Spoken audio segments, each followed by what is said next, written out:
एक छोटा सा गांव था बरुना, जहाँ की आबादी बस कुछ लोगों की थी।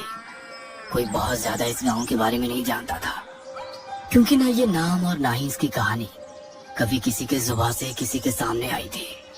रात के समय इस गांव में कहीं रोशनी होती थी तो एक हिस्सा अंधेरे में भी घिरा रहता था, और जो हिस्सा अंधेरे में घिरा होता था उसके बारे में गांव के लोगों का कहना था कि अक्सर वहां की जमीन में से कुछ धड़कने की आवाज आती रहती थी, और चीजें जो दिखाई नहीं पड़ती थी उनकी भी आवाज यहाँ घेरा बनाए रखती थी। यहाँ के लोगों में जो डर था, उस डर की कहानी का पहला अध्याय एक प्यासीन से शुरू होता था। प्यासीन, जिसकी कहानी की दहशत उस गांव के लोगों के दिलों में थी। शाम का वक्त और लोग अपने अपने घरों को लौट रहे थे। खेतों से लगी हुई सड़क जो आगे जाके छोटे गलियारे में मिल जाती है, और वहीं से लोगों के कच्चे मकान शुरू हो जाते थे, जो कि लगभग एक सीमित दायरे में खत्म हो जाते थे। एक बुजुर्ग काका जो साइकिल से धीरे धीरे आगे बढ़ रहे हैं। साइकिल के पैडल चलाने में उनकी ताकत तो लग रही थी, क्योंकि बुढ़ापा भी अपना असर दिखा रहा था, इसलिए वो धीरे धीरे साइकिल चलाते हुए जा रहे थे कि तभी खेतों में से हल्की हल्की परिंदों की आवाज उठने लगी। काका ने पलटकर देखा तो खेत की मिट्टी उड़कर हवा में फैल रही थी। ऐसा नजारा देख उन्हें कुछ अजीब सा आभास होने लगा, और डर में उनके होठ बुदबुदाए।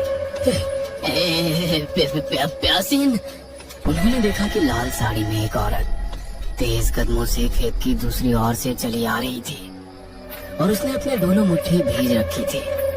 काका डर से उसको देखते ही जा रहे थे कि तभी वो उनके पास आई। उसका चेहरा घूंघट से ढका हुआ था। काका ने उसके होठों की ओर देखा, उनमें खून लगा था। वह थर्रा उठे और साइकिल छोड़कर भागने लगे कच्ची सड़क पर। उन्हें उनके पीछे पायल की झंकार सुनाई दे रही थी। वह कांपते हुए कदमों से भागते जा रहे थे, और उनके कान अभी भी उस आवाज को महसूस कर रहे थे। काका भागते भागते गांव की सीमा दायरे में आ गए थे, और अब उनके पीछे कोई नहीं था। वो अपने आप को सुरक्षित महसूस कर रहे थे। वो अपने घर की ओर चल दिए, भगवान का धन्यवाद करते हुए। बहुत बहुत आभार तुम्हारा प्रभु, मेरे प्राण बचा लिए उस प्यासीन राक्षसनी से। वो अपनी चौखट तक पहुंचे ही थे कि पीछे से उन्हें अपनी पत्नी की आवाज आई। अरे, कितनी बार कहा है कि अंधेरे में ना निकला करो, वो चुड़ैल घूमती है। अब पीछे मुड़ो और घर के अंदर जाने से पहले पैर धो लो। अपनी पत्नी की आवाज सुनते ही वो पीछे मुड़े और दंग रह गए। वो भूल गए थे कि उनकी पत्नी घर के अंदर है, और उनकी आवाज उन्हें बहकाने के लिए निकाली गई थी। इससे पहले वो वापस घर की तरफ मुड़ते, वह जमीन पर गिरे। उनका पैर किसी ने ऊपर उठाया और उन्हें खींच ले गया। उन्हें इस तरह से खींच के ले जाने वाला कोई दिख नहीं रहा था, मानो ये सारा खेल कोई अदृश्य होकर खेल रहा था। काका जोर से चिल्लाए, और उनकी आवाज सुनकर सारे गांव वाले बाहर आ गए। उनकी पत्नी भी हड़बड़ाते हुए आई। अरे देखो देखो, वो प्यासीन काका को ले जा रही है, कुछ करो। पर तब तक काका अंधेरे में कहीं गुम हो गए। घोप अंधेरे में बूढ़े काका की दर्द से कराती हुई आवाज उठ रही थी। अब उन्हें उनके पास किसी के आने का आभास होने लगा था। वो कुछ समझ पाते कि तभी एक हाथ उनकी छाती पर आया, जिसकी नसें नीली थी और काले लंबे नाखून थे।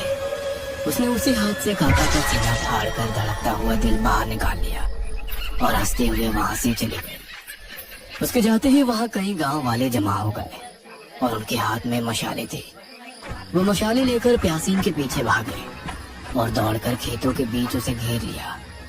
आग का घेरा अपने पास पाकर उसने अपना घूंघट ऊपर किया तो सब चौंक गए। उसके चेहरे में सीलन थी और नसें बाहर आई हुई थी। बाल उलझे थे और वो लगातार गुर्राए जा रही थी। उसके दो नुकीले दांत सबको काटने के लिए दौड़े, और तभी किसी ने उसे लात मारी और वो आधे मुंह गिर पड़ी। उसके हाथ में काका का जीवित हृदय था, जिसे उसने अपने दांतों के बीच दबा लिया था। उसके गिरने का फायदा उठाकर लोगों ने उसे पकड़ लिया और उसे आग लगा दी। वो धूम धूम कर जलने लगी और धमकी भरे स्वर में चीखने लगी। तुम सब मरोगे, खून पिपासु बनकर वापस आऊंगी और एक एक करके सबको मार डालूंगी।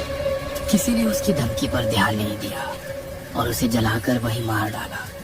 लोग वहां खड़े रहकर उसका शरीर राख होते तक देखते रहे। कि तभी किसी की आवाज उठी। ए देखा रे, इस जमीन के भीतर तो ससुरी दिल गाड़ के बैठी थी। सबने जमीन खोदने शुरू की तो उन लोगों की समझ में नहीं आया कि वो क्या करे। उस जमीन में ना जाने कितने दिल जो उस प्यासी ने निकाले थे वहीं दबे पड़े थे। अंत में गांव वालों ने मिलकर उस खेत को भी आग के हवाले कर दिया और वहां से चल दिए। गांव में भले राव की शादी थी और वो छोटा सा कुनबा बेहद खुश था। भले राव उसी कुनबे के जमींदार का बेटा था जिसकी शादी गांव की एक लड़की से तय हुई थी। वो लड़की जिसे खुद जमींदार ने उसके बचपन में नदी किनारे से उठा लिया था, ये सोचकर कि शायद उसके माँ बाप एक लड़की के पैदा होने पर दुखी थे और वो उसे छोड़कर चले गए थे। उस समय वो एक नन्ही सी जान थी जिसे जमींदार ने एक गांव के छोटे व्यक्ति को सौंप दिया था और उसके पालन पोषण का खर्चा उसे देते रहता था। समय बदला और वो बच्ची एक युवती बन गई। उसका रंग और शरीर बस देखते ही बनता था और भले राव की किस्मत और उसके पिता का ये पुण्य कर्म उसकी जिंदगी आज बदल रहा था। खूब कड़ाके की ठंड पड़ रही थी जब विवाह का मुहूर्त था और कन्या से कहा गया था कि उसे मध्य रात्रि में गांव के बरगद देवता की पूजा अर्चना कर उन्हें प्रसाद चढ़ाना होगा ताकि विवाहित जीवन सुख से बीते। देविका ने बरगद देवता की आराधना शुरू की और अपने दोनों हाथ जोड़कर बरगद देवता से आशीर्वाद लेकर उनकी परिक्रमा आरंभ की। बरगद की लंबी जटाओं का स्पर्श लेते हुए देविका परिक्रमा कर ही रही होती है कि तभी जटाओं का तेज हिलना शुरू हो जाता है, पर देविका नहीं रुकी। यह देखकर कई गांव वाले भयभीत होना शुरू होते हैं और कुछ को तो उसी प्यासीन की याद आ जाती है कि तब तक उसी कुनबे की एक औरत ये सब देखते हुए अपने बालों का जूड़ा खोलते हुए वही जमीन पर पलथी मारकर बैठ जाती है और अपनी जांघों पे अपने दोनों हाथ कस के मारते हुए अपना सर चारों दिशा में घुमाते हुए भारी आवाज में माता माता दोहराने लग जाती है। उसका ये बर्ताव देखकर भले राव अपने पिता का हाथ पकड़ के खड़ा हो जाता है और उनसे पूछता है, पिताजी ये औरत क्या कर रही है? अरे कुछ नहीं, डरने की बात नहीं है, बस जीवन भर पेट बाधा ना आए ये माई उपचार करे जरूरी होता है बिटुआ। वो औरत काफी देर तक माता माता दोहराती रही और फिर एकाएक जब हवा रुकी तो वो भी शांत पड़ गई। ऐसा करना गांव की पुरानी प्रथाओं में था। परिक्रमा पूर्ण हुई और देविका ने बरगद देवता को प्रणाम कर वहां सभी बुजुर्गों का आशीर्वाद लिया। भोर हुई और भले राव और देविका का विवाह संपन्न हुआ। देविका ने अपना पहला कदम भले राव के घर में रखा। उसके पैर रखते ही जमीन में सीलन पड़ने लगी जिसे कोई देख ना पाया और जब देविका पूरी अंदर आ गई तो चौखट तक सीलन जम गई थी। रात के वक्त जब जुगनुओं की ध्वनि जोर पकड़ लेती है तब ऐसा माना जाता था कि उस वक्त अगर आसपास के घेरे में कोई और आवाज भी उठ रही हो तो सुनाई नहीं देती जब तक वो आवाज किसी चुड़ैल डायन या प्यासीन की ना हो, और वो भी तब जब वो प्रेत बाधा बनाने में सम्मिलित हो। और ऐसा ही उस रात भले राव के घर के बरामदे में होने वाला था। भले राव लेटा हुआ था और उसने करवट लेकर अपनी नई विवाहित देविका को पकड़ना चाहा तो उसका हाथ बिस्तर पर खाली पड़ा। वह आधी नींद में मनमुनाता हुआ उठा और देविका देविका करके बिस्तर छोड़ने लगा। भले राव कमरे से बाहर आया तो उसे बरामदे के पास से रोने और सुबकने की सिसकियां सुनाई देने लगी थी। उसे डर बढ़ने लगा था। भले राव ने अपने आप को छुआ तो उसके रोंगटे खड़े हो रहे थे। वो क्या, कोई और होता तो उसकी भी गिग्गी बंध जाती, क्योंकि गांव देहात में तो ऐसा रोना अशुभ ही माना जाता था, और वो भी जब किसी बाधा का साया लगने वाला हो। तब तो इससे खौफनाक मंजर दूसरा कोई नहीं था। भले राव देविका को ढूंढते ढूंढते बरामदे तक आया तो उसे देविका बरामदे में बैठी हुई मिली। उसने देविका को पीछे से आवाज लगाते हुए कहा, देविका, देविका, घर में कोई रो रहा है, तुम अंदर चलो, पिताजी कहते हैं ऐसा रोना ठीक नहीं होता, आओ देविका। ऐसा लग रहा था जैसे देविका के कानों में भले राव की आवाज पहुंच ही नहीं रही थी। वो देविका देविका बोले जा रहा था कि उसे रोने की आवाज फिर से आई। वो आगे चल के आया तो उसने देखा कि देविका घुटनों के बीच अपना सर दबा के बैठी हुई सिसकियां ले रही थी। वो उसी तरह रो रही थी जैसे कोई चुड़ैल।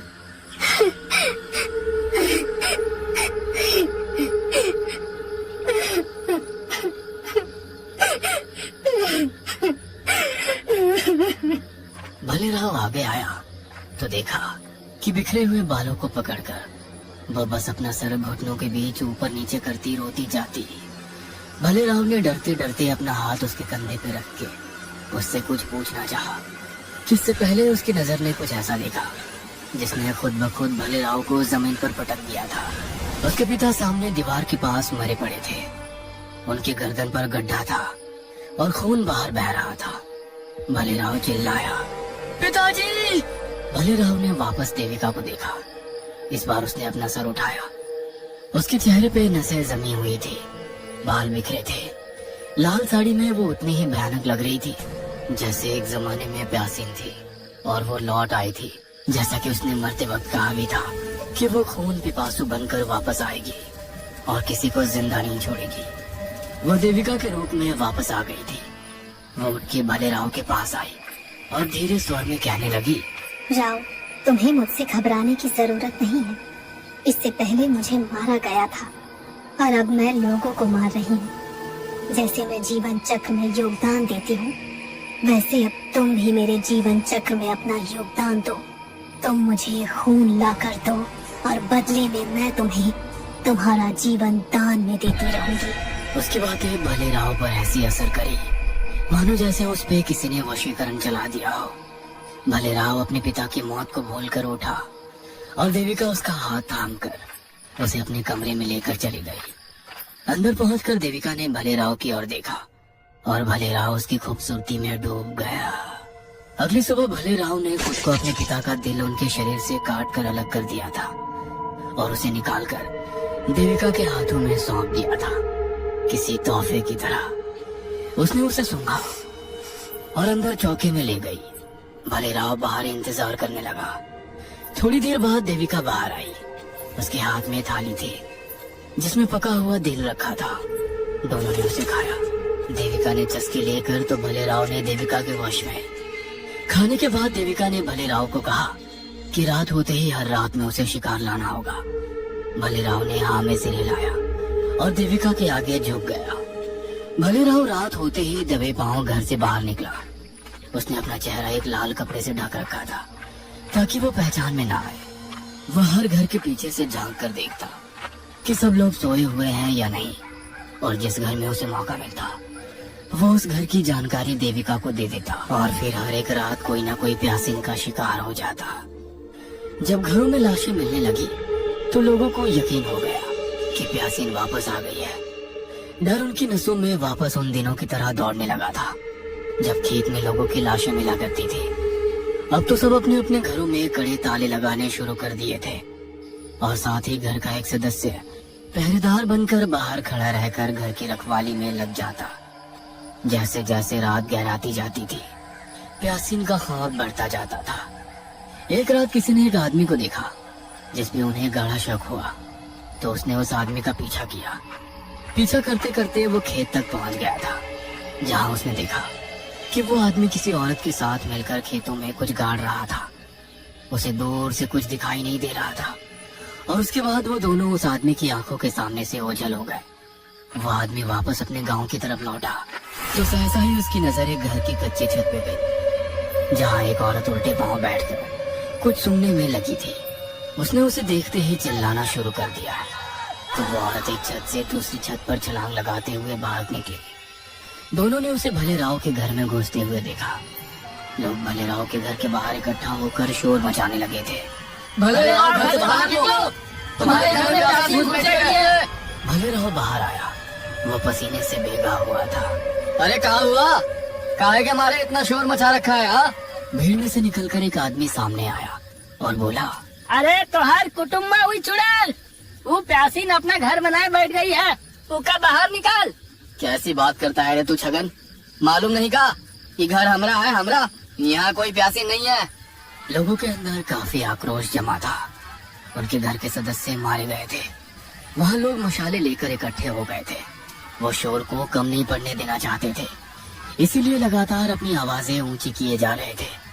अंदर बैठी देविका जो प्यासीन के रूप में थी उन आवाजों से परेशान होने लगी और अपने नुकीले हाथों से अपने कान पीटने लगी। और थोड़ी देर बाद जब बाहर खड़े लोग उसे पकड़कर मारने की जिद पर अड़े थे वो बाहर आ गई। आग की रोशनी में उसका चेहरा बड़ा ही भयानक लग रहा था। वह गुर्राते हुए उनके बीच आ गई।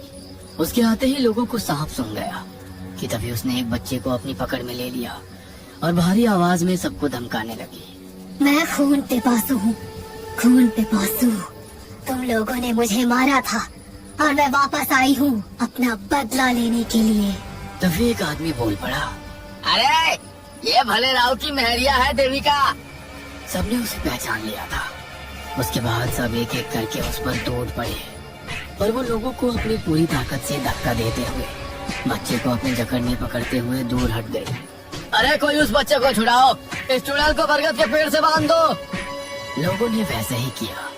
उस पर काबू पा करके उसे बरगद के पेड़ से बांध दिया। वो चीखने लगी। उसकी दहाड़ अब भी लोगों के दिलों में डर पैदा कर रही थी। छोड़ूंगी नहीं, कच्चा खाऊंगी सबको। ये प्यासीन के आखिरी शब्द थे। इसके बाद उसे आग लगा दी गई और वो झुलसते हुए तड़पने लगी। बरगद की जटाओं ने भी आग पकड़ ली थी। वह मरते वक्त पेट से थी। उसके जल जाने के बाद भी उसका पेट सांसें ले रहा था। कुछ देर बाद उसका सर धड़ से अलग होकर नीचे गिर गया, जैसे उसी खेत में दफना दिया गया जहां उसने कई लोगों के दिल गाड़ रखे थे।